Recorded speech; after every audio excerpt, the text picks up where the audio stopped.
ఆలోచన రహిత స్థితిలో ఉంటూ బాబా గారి జ్ఞానామృతాన్ని మనసుకి ఆత్మకు తీసుకుంటూ వాటికి ఎనర్జైజ్ చేసుకోవడానికి ట్రై చేయండి మాస్టర్స్.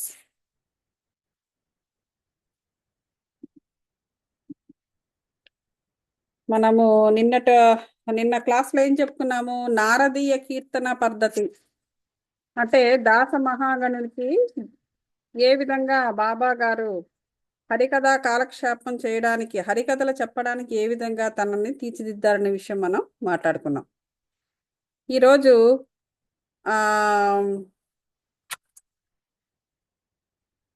చోల్కర్ అనే ఒక ఆయన చక్కెర లేని తేనీరంట ఏమిటో చూద్దాం. పూనా అహ్మదానగర్ జిల్లాలో బాబాను గూర్చి అందరికీ తెలియను. పూనాలో ఉన్న అహ్మదానగర్ జిల్లాలో నానాసాహెబ్ చాందోర్కర్ ఉపన్యాసాల వల్లను దాసగను హరికథల వల్లను బాబా పేరు కొంకణ దేశమంతయు ప్రాకెను. అయితే అక్కడ కొంకణ దేశం అంటే ఏంటి? కొంకణ అనేది ప్రదేశం ఎక్కడుంది? గోవా అంటే గోవాకి ఆంధ్రాకి మధ్యలో ఆ కర్ణాటక బార్డర్ అనమాట. సో అక్కడి నుంచి అంతవరకు కూడా ప్రాకిందంట. ఎవరు ఎందువల్ల? ఈ దాసగణ హరికథల వల్ల. ఆ హరికథల్లో బాబా గారి గురించి చెప్తూ ఉంటాడు కదా ఈయన లీలల్ని. అలాగే నానాసాహెబ్ చందోర్కర్ యొక్క ఉపన్యాసాల వల్ల బాబా గారి యొక్క పేరు మహారాష్ట్ర నుంచి ఈ కొంకణ దేశం వరకు ప్రాకింది. నిజముగా దాసగను తన చక్కని హరికథల వల్ల బాబాను అనేకులకు పరిచయం చేశాను.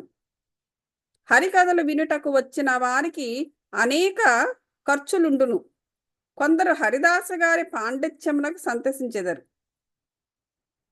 ఖర్చులేమిటో అనేక రుచులుండును. ఇక్కడ ఒక టైప్లో ఉంది ప్రింటింగ్. హరికథలు వినుటకు వచ్చిన వారికి అనేక రుచులు ఉండును. ఏమిటా అనేక రుచులు అంటే? ఎన్నో రకాలుగా ఈ హరికథలు ప్రజల్ని అట్రాక్ట్ చేశాయి. ఏ విధంగా? కొందరు హరిదాస గారి పాండిత్యమునకు, కొందరు వారు చేసే నటన అంటే హరికథలు చెబుతూ వారు చేసే నటన, కొందరికి వారు పాడే పాటలు, మరికొందరికి వారు యూజ్ చేసే హాస్యము, చలోక్తులు కూడా మధ్యలో విసురుతూ ఉంటారు కదా హరికథల్లో, మీరు చూసే ఉంటారు.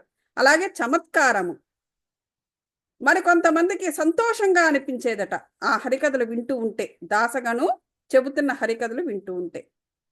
ఇలా రకరకాలుగా మనుషులు ఫీల్ అవుతూ వారి అనుభవాలతో ఎలా అట్రాక్ట్ అయ్యేవారనమాట. కథాపూర్వమున దాసగను సంభాషించు వేదాంత విషయములు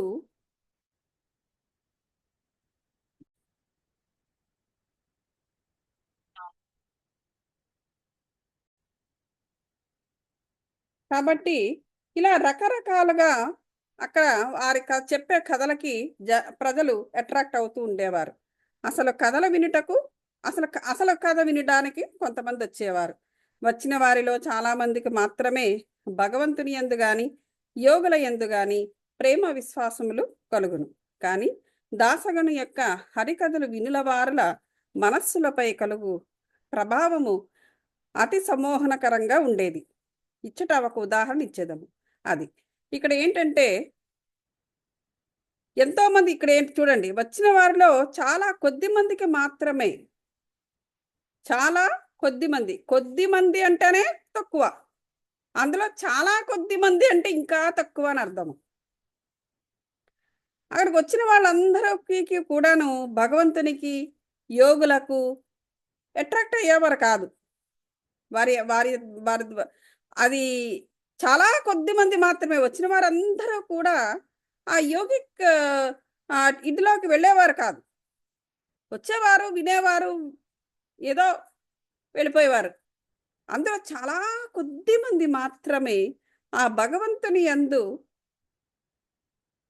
యోగుల యందు ప్రేమ విశ్వాసము కలిగి ఉండేవారు. దాసగను యొక్క హరికథలు వినువారుల మనస్సులపై కలుగు ప్రభావము అతి సమ్మోహనకరంగా ఉండేది. ఇచ్చట ఒక ఉదాహరణ ఇచ్చేదాము. ఠాణాలో ఉన్న కౌపినేశ్వర ఆలయములో ఒకనాడు దాసగను మహారాజు హరికథ చెప్పుతూ సాయి మహిమను పాడుచుండెను. చూడండి, ఠాణాలో ఉన్న కౌపీనేశ్వరాలయములో ఈ దాసగను మహారాజు ఒకరోజు హరికథ చెబుతూ ఉన్నాడు. సాయి యొక్క మహిమ గురించి పాడుతున్నాడు. కథను వినుటకు వచ్చిన వారిలో ఈ చోల్కర్ అనే అతను ఒకడున్నాడు. అతను పేదవాడు. ఠాణా సివిల్ కోర్టులో గుమస్తాగా పనిచేయుచుండెను. దాసగను కీర్తన అతి జాగ్రత్తగా వినెను. వారి మనస్సు కరిగెను. వెంటనే అక్కడనే మనస్సునందు బాబాను ధ్యానించి ఇట్లు మొక్కుకొనెను. ఆ హరికథ విని వెంటనే బాబా గారిని మనసులో ధ్యానించి ఇలా మొక్కుకున్నాడంట. బాబా, నేను పేదవాడను, నా కుటుంబమునే నేను పోషించుకోలేకున్నాను. నీ అనుగ్రహము చేత సర్కారు వారి పరీక్షలో ఉత్తీర్ణుడనై ఖాయమైన ఉద్యోగము లభించినచో నేను షిరిడి వచ్చేదను. నీ పాదములకు సాష్టాంగ నమస్కారము చేసేదను. నీ పేరున కలకండ పంచి పెట్టెదను. వాని అదృష్టం అనేసి మొక్కుకున్నాడంట. వాని అదృష్టముతో చోల్కర్ పరీక్షలో పాస్ అయ్యను. ఖాయమైన ఉద్యోగం దొరికెను. కనుక మొక్కు చెల్లించవలసిన బాధ్యత ఎంత త్వరగా తీర్చినచో అంత బాగుండును అనుకునేను. చోల్కర్ బీదవాడు, కానీ వాని కుటుంబం చాలా పెద్దది. కనుక షిరిడీ యాత్ర చేయుటకు ఖర్చు పెట్టుకోలేకపోయాను. అందరికీ తెలిసిన లోకోక్తి ప్రకారము ఎవరైనా పర్వత శిఖరమునైనా దాటవచ్చు గాని బీదవాడు తన ఇంటి గడపను దాటలేడు. చూడండి, ఇంత బీదరికం ఉన్న ఆ రోజుల్లో ఏంటి, చాలా ఇప్పటికీ కూడా చాలా మంది పెద్ద పెద్ద కుటుంబాలను కలిగి ఉంటారు. సో అందుకని అటువంటి వారి వల్ల ఒక సామెత వచ్చింది, పర్వత శిఖరాన్నైనా దాటచ్చు గాని పేదవాడట పర్వత శిఖరాన్ని ఎక్కి దాటచ్చట గాని వాడి ఇంటి గడపనే దాటలేడట వాడు. ఎందుకంటే అంతమంది జనాలు ఉంటారు వాడి ఇంట్లో. పేరుకి పేదరికం అన్న మాటే గాని. చోల్కర్ కేటులైన శ్రీ సాయి మొక్కును త్వరలో చెల్లించవలనని ఆతురత కలిగెను. కావున తన సంసారమునకు ఖర్చులను తగ్గించి కొంత పైకమును మిగిల్చవలని నిశ్చయించుకునేను. కానీ చోల్కర్కి ఆల్రెడీ మొక్కుకున్నాడు. తను అనుకున్నట్టుగా తాను ఉద్యోగం సంపాదించాడు. సాయి మొక్కుని ఎలాగైనా త్వరగా చెల్లించాలని ఆతృత పడుతున్నాడు. కాబట్టి సంసారానికి అయ్యే ఖర్చును కాస్త తగ్గించి కొంత పైకాన్ని సైడ్కి వేసుకోవాలని నిశ్చయించుకున్నాడు. తేనీటిలో వేయు చక్కెరను మానేసి ఆ మిగిలిన ద్రవ్యంను దాచడం ప్రారంభించను. అది ఇప్పుడు టీల్లో కాఫీలో చక్కెర వేసుకుంటూ ఉంటారు. సో ఆ చక్కెర కొండం మానేసేసి ఆ చక్కెరకి అయ్యే పైసల్ని ఒక సైడ్కి పెట్టుకోవడం మొదలుపెట్టాడు. ఆ విధంగా పైసలు జమ చేసి షిరిడి వెళ్ళాలని. ఈ విధంగా కొంత ద్రవ్యము మిగిల్చిన పిమ్మట షిరిడి వచ్చి బాబా పాదములపై పడెను. మొత్తానికి తీర్చేశాడు మొక్కు. ఒక టెంకాయ బాబాకు సమర్పించెను. తాను మొక్కుకున్న ప్రకారము కలకండ పంచిపెట్టెను. బాబాతో తాను సంతోషించినట్లుగా తన కోరికలన్నయూ నానాడు నెరవేరునని చెప్పెను. ఆ చోల్కరు బాబాసాహెబ్ జోగు గృహముందు దిగెను. అప్పుడు వీరిరువురు మసీదులో ఉండిరి. ఇంటికి పోవుటకే వారు లేచి నిలవగా బాబా జోగును పిలిచిట్టెను. నీ అతిథికి టీ కప్పులలో విరివిగా చక్కెర వేసి ఇవ్వు అని. ఎందుకంటే బాబాకు ఆల్రెడీ తెలిసిపోయింది, ఆయన చక్కెర మానేసేసి ఆ చక్కెర పైసలను అన్నింటిని కూడా కూడబెట్టి డబ్బులు సమకూరిన తర్వాత తన సన్నిధానానికి వచ్చాడన్న విషయం బాబాకు ఆల్రెడీ తెలిసిపోయింది. తెలిసిపోయి ఏం చెప్పారు, ఈ చోల్కర్ ఫ్రెండ్కి, ఇదిగో నీ అతిథికి కాస్త టీ కప్పులో కాస్త ఎక్కువగా షుగర్ వేసి ఇవ్వు అనేసి అన్నారట. ఆ పలుకుల్లోని భావాన్ని గ్రహించిన వాడై చోల్కర్ యొక్క మనసు కరిగిపోయింది. అతడు ఆశ్చర్యపోయాడు. వాని కండ్లు బాష్పములచే నిండిపోయెను. తిరిగి బాబా పాదములపై పడెను. జోగు కూడా ఈ మాటలు విని టీ కప్పులలో చక్కెర ఎక్కువగా కలుపుట అను దాని భావము ఏమయ్యుండునా అని యోచించను. అంటే అతనికి ఎక్కువ షుగర్ ఇవ్వు అని అన్నారు అంటే నిజంగా షుగర్ బోల్డ్ అంత వేసి కాఫీ టీ ఇమ్మని కాదు అక్కడ. ఎందుకంటే ఎక్కువ షుగర్ వేస్తే ఏమవుతుంది, అంత తీపిగా కూడా ఎవరు తాగలేరు. దాంట్లో ఏదో ఒక మర్మం ఉంది. ఎక్కువ తీపి అతనికి తినిపించమని చెప్పడంలో ఏమై ఉంటుందా ఉద్దేశం అని ఆలోచించడం మొదలుపెట్టాడు. ఎవరు? అతని ఫ్రెండ్ జోగు. వాని ప్రకారము మొక్కు ప్రకారము తనకు రావలసిన కండ చక్కెర ముట్టినదనియు తేయాకు నీళ్లలో చక్కెర ఉపయోగించకపోటయను రహస్య మనోనిశ్చరమును చక్కగా కనుగొన్ననియు చెప్పాను. అంటే అని ఆలోచిస్తే అప్పుడు తన ఫ్రెండ్ చెప్పాడనమాట. యాక్చువల్గా నేను ఈ విధంగా డబ్బులు కూడబెట్టి నేను బాబా గారికి నేను చూడ్డానికి వచ్చాను నేను అని అప్పుడు అసలు విషయం చెప్పాడు. నా ముందర భక్తితో మీ చేతులు చాపినచో వెంటనే రాత్రింబవళ్ళు మీ చెంత నేనే ఉండెదను అన్నారంట బాబాగారు.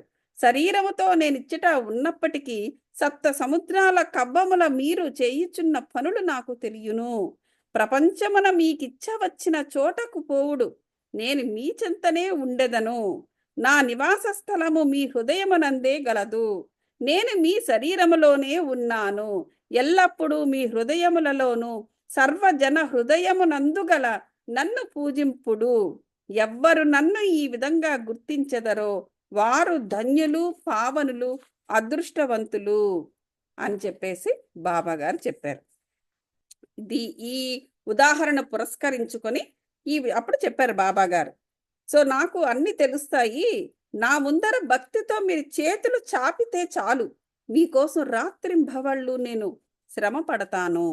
శరీరముతో నేనిచ్చట ఉన్నప్పటికీ సప్త సముద్రాలు దాటైనా మీ గురించి వస్తాను. ప్రపంచమునకి మీకు ఇష్టం వచ్చిన దగ్గరికి మీరు వెళ్ళిపోండి, నేను మీ దగ్గరే ఉంటాను. నా నివాస స్థలము మీ హృదయమునందే ఉన్నది. నేను మీ శరీరము లోపలే ఉంటాను. ఎల్లప్పుడూ మీ హృదయాలలో నివసిస్తూ ఉంటాను అని ఈ విధంగా నన్ను ఎవరైతే గుర్తిస్తారో వారు తప్పకుండా అదృష్టవంతులవుతారు అనేసి బాబా గారు అప్పటికప్పుడే చెప్పడం జరిగిందనమాట. అలాగే 2 బల్లులు కథ. ఇంకొక ఈ అధ్యాయంలో 2 చిన్న బల్లుల కథతో ఈ అధ్యాయం ముగించదము అని చెబుతున్నారు వీళ్ళు. ఒకనాడు బాబా గారు మసీదులో కూర్చుని ఉండెను.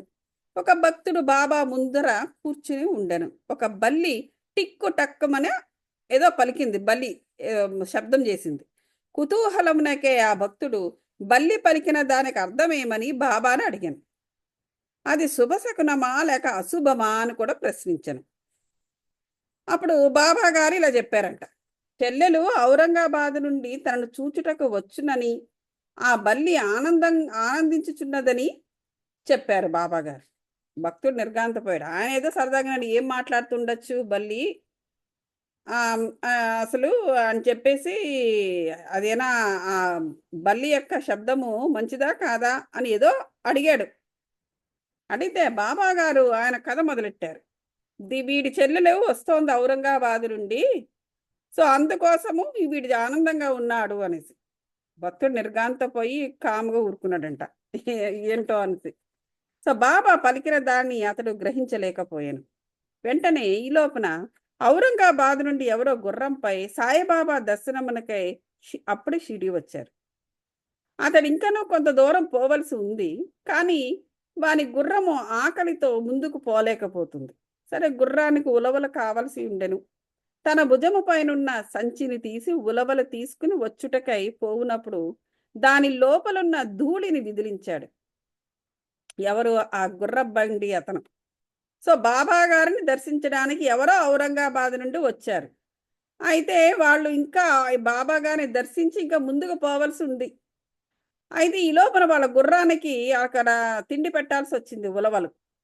సరే, దాని ఆకలిగా ఉంది, అది ఎప్పటి నుంచో ప్రయాణం చేసుకొస్తుంది. సరే, ఇక్కడే దానికి ఆహారం పెట్టేసి కాసేపు సేద తీర్చుకుని మనం ముందుకు సాగుదాం అని అనుకున్నారు. ఆ ఉలవల సంచిని దులిపాడట ఆయన. దులపగానే ఆ ఉలవల యొక్క గోనె పట్టా కదా, గోనె సంచులు కదా, ఆ గోనె సంచిలో నుంచి సడన్ గా అందులో నుండి ఒక బల్లి కింద పడింది. అందరూ చూస్తుండగానే అది ఆ గోడపైకి ఎక్కి ఆల్రెడీ గోడ మీద శబ్దం చేస్తున్న ఆ బల్లిని చేరింది. ప్రశ్నించిన భక్తున కదంతా జాగ్రత్తగా గమనించమని బాబా చెప్పాను. వెంటనే ఆ బల్లి తన చెల్లెల వద్దకు సంతోషంగా సంతోషంగా ఇద్దరు కలుసుకున్నారు. అన్నా చెల్లి ఇద్దరు. చాలా కాలము పిమ్మట అక్క చెల్లెండ్రు కలుసుకొనిది కాన ఒకరినొకరు కౌగులించుకుని ముద్దాడుకొనిది. చూడండి, ఆ 2 బలులు ఒకరినొక పట్టుకుని అంటే దగ్గరగా గుండ్రముగా ఆ బల్లులు రెండు గుండ్రంగా తిరుగుతూ చాలా ప్రేమతో కిచకిచ కిచకిచ కిచకిచ అని గోడ మీద శబ్దాలు చేస్తున్నాయంట. షిరిడి ఎక్కడ, ఔరంగాబాద్ ఎక్కడ? గుర్రపు రౌతు ఔరంగాబాద్ నుంచి బల్లిని తీసుకుని షిరిడీకి ఎట్లా వచ్చెను? రాబోయే ఇద్దరు అక్క చెల్లెండ్రు కలియుదురుగా కలిసిరుదురుగా అని బాబా ముందుగానే ఎలా చెప్పగలిగాను అని ఇదంతా బహు చిత్రముగానున్నదని, ఇది బాబా సర్వజ్ఞుడని నిరూపించుచున్నది. అది. సో కాబట్టి ఈ బల్లుల గురించి కూడా బాబాకి అంటే ఇక్కడ ఆత్మ ఏకాత్మ, ఈయన ఏకాత్మ సాధన చేస్తూ ఉండడం వల్ల ఎవరు ఎక్కడ ఏం మాట్లాడినా ఏమి చేసినా అది జంతువైనా మనిషి అయినా ఏదైనా కూడా తెలిసిపోతూ ఉంటుంది. ఎందుకు మనకైనా సరే మెడిటేషన్లో ఉండేటప్పుడు మీ అందరికి కూడా అనుభవాలు కలిగే ఉంటాయి. ఒక ప్రతిరోజు కాకపోయినా కొన్ని కొన్ని సమయాలలో ఆ మెడిటేషన్ అనేది తారస్థాయిలో ఉన్నప్పుడు అది పూర్తిగా ఆ మెడిటేటివ్ స్టేట్లోకి వెళ్ళినప్పుడు ఎక్కడెక్కడెక్కడో కనెక్ట్ అవుతూ ఉంటాం. ఆఖరి కొంతమంది నేను సింహాన్ని చూశానంటారు, కొంతమంది అడవిలో వెన్నెల్ని చూశానంటారు, కొంతమంది ఏదో అడవండి ఆ అడవిలోనేమో ఒక ఏనుగుంది అంటుంటారు. అంటే వారు ఆయా జంతువులతో కనెక్ట్ అవుతూ ఉంటారు. ఆత్మ అనేది దాని యొక్క చైతన్యం అనేది ఆ విధంగా ఉంటుంది. ఆత్మ యొక్క చైతన్యము ఏ విధంగా ఉంటుందంటే మనకు బొత్తిగా ఎక్కడుందో కూడా తెలియని అడవిలో ఉన్న జంతువుని కూడా గుర్తించగలదు. మన ఆత్మ యొక్క చైతన్యం అటువంటిది. అక్కడ జంతువుకి ఏమి జరుగుతున్నది, ఆ టైంలో అది అరుస్తున్నదా, ఆ టైంలో అది అది ఆహార సంపాదనకి వెళుతున్నదా, ఏం చేస్తున్నదో అన్న విషయము కూడా ఇక్కడెక్కడ కూర్చున్న నీకు తెలిసిపోతుంది. అదే విధంగా ఈ అనుభవాలు ప్రతి మెడిటేటర్కి జరుగుతుంది, కానీ అది ఇది అని వాళ్ళకి తెలిసి ఉండకపోవచ్చు. బాబా గారి విషయం ఏంటంటే అది అస్తమానం జరుగుతూ ఉంటుంది. అది తేడా. ఎవరైతే ఈ అధ్యాయమును భక్తి శ్రద్ధలతో నిత్యము పారాయణము చేసెదరో వారి కష్టములనియు శ్రీ సాయినాథుని కృపచే తొలగింపబడును. ఓం శ్రీ నమో శ్రీ సాయినాథాయ. ఇది 15వ అధ్యాయము సమాప్తము. కరెక్ట్ టైంకి అయింది. సో ఇదండి. దీనిపైన ఏదైనా క్వశ్చన్స్ ఉంటే నన్ను అడగవచ్చు ఇప్పటి వరకు జరిగిన వాటి మీద, బాబా గారి జ్ఞానామృతం మీద, ఇంకా ఏదైనా డీప్గా తెలుసుకోవాలి అనుకుంటే. లేకంటే ఇప్పుడు మెడిటేషన్ చేద్దాము. ఈ మెడిటేషన్ కూడా ఏంటంటే మనకు జనరల్గా ఏముంటుంది మైండ్లో, ఎప్పుడు చూసినా ఏదో ఒక దానికి ఒక కలత ఉంటుంది, నెగిటివ్ ఎమోషన్. ఎందుకంటే ఏది మనకి నచ్చిన విధంగా జరగదు. ఓకే, ఒకవేళ మనకి కొన్ని నచ్చిన విధంగా జరిగి కొన్ని నచ్చని విధంగా జరుగుతుంది. సో ఏదైతే నచ్చని విధంగా జరిగిందో దానిపైన మనం ఎక్కువ ఫోకస్ చేస్తాం. అంటే ఏంటి, నెగిటివ్గా ఎమోషన్స్ని మనము డెవలప్ చేస్తూ ఉంటాము. అది ఎప్పుడైతే అలా డెవలప్ చేయడం అనేది జరిగిందో అదొక రిసెంట్మెంట్. అదేంటంటే మన యొక్క ఆపర్చునిటీస్ కానీ లేకపోతే మన సంతోషాన్ని కానీ దేన్నైనా కూడా అది వెనక్కి లాగేస్తుంది అనమాట. ఆ నెగిటివ్ ఎమోషన్స్కి ఉన్న శక్తి అటువంటిది. సో కాబట్టి అటువంటి నెగిటివిటీస్ అన్నీ కూడా మైండ్లో నుంచి పోవడానికి ఒక 30 నిమిషాల పాటు మెడిటేషన్ చేద్దాం మాస్టర్స్. ఈ మ్యూజిక్ని మీరు ఫాలో అవ్వండి. అంటే తాను ఇంగ్లీష్లో మాట్లాడుతూ ఉంటారు, ఈజీగానే ఉంటుంది, ఫాలో అవుతూ ఉండండి. అందరూ సుఖాసీనులు కండి మాస్టర్స్. ఆలోచన రహిత స్థితిలో ఉండండి. కండ్లు మూసుకున్న తర్వాత ఎవరి ముఖాలు కానీ ఏ దృశ్యాలు కానీ ఏమి కనబడకూడదు, బ్లాంక్, అటువంటి స్థితి. అలాగే 2 కనుబొమలు కాస్త ఆకాశాన్ని చూస్తున్నట్టుగా కాస్త తల పైకెత్తండి. వెన్నెముకని నిటారుగా పెట్టండి మాస్టర్స్. 2 చేతులు కూడా బ్రహ్మముద్ర కానీ లేదా వ్రేళ్లలో వ్రేళ్లు దూర్చుకొని కానీ పామ్స్ 2లో ఓపెన్గా పెట్టి ఒళ్ళో పెట్టుకోండి మాస్టర్స్. ఐదర్ మఠం వేసుకోండి, లేదంటే కుర్చీ మీద కూర్చుంటే యాంకిల్ లెవెల్లో ఎడమ కాలిపై కుడికాలు వేసుకోండి. ఆలోచన రహిత స్థితిలో ఉండండి మాస్టర్స్. ఆలోచనలు మిమ్మల్ని బాధిస్తూ ఉంటే శ్వాస మీద ధ్యాస పెట్టండి, రిలాక్స్ అవ్వండి.